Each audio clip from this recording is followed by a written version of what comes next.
Так, сябры, прывітанне ўсім, з вами Янка.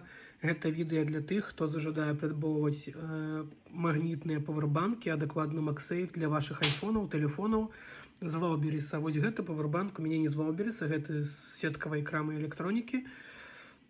Ён быў белага колеру, стаў вось такім ужо, але ён зараджае файна. Але тэлефон, як і любая тэхніка, якая перадае энергію, электрычнасць па індукцыйнаму вось гэтым, скажем так, пласцінам праз па беспроводу яно награваецца, і гэты павербанк таксама награваецца. І ў лецейкам гэтага года я вырашыў прыдбаць металічны павербанк з Валберісу за даволі нармальны кошт.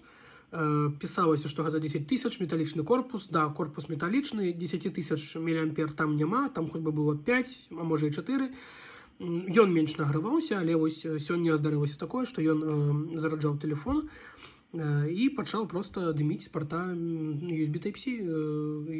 Вы разумееце, да, што гэта такое? Гэта ты прыклаў вось гэты павербанк да тэлефона на задняй крышкі, ён прымагніціўся, пачаў зараджацца.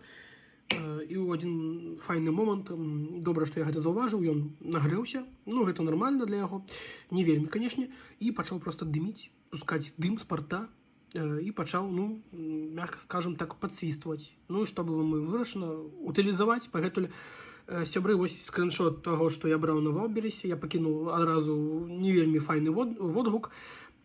Пагэтуль, сябры, гэта вам урок. Па-першае, беспроводная тэхналогія зарадкі хоць і вельмі зручная, у мяне вось ёсць і такая дома станцыя зарадная, але не магнітная, проста зарадная станцыя беспроводная Xiaomi, і вось такі пераносны. Але зараджаць трэба гэта ўсё, калі вы прысутнічаеце, калі вы назіраеце за гэтым, і браць нармальныя аксесуары, таму што, бачыце, яно задымілася, а магло быць інакш. Вось так. Будзьце, калі ласка, уважлівы. Гэта быў Янка, да сустрэчы, вось так.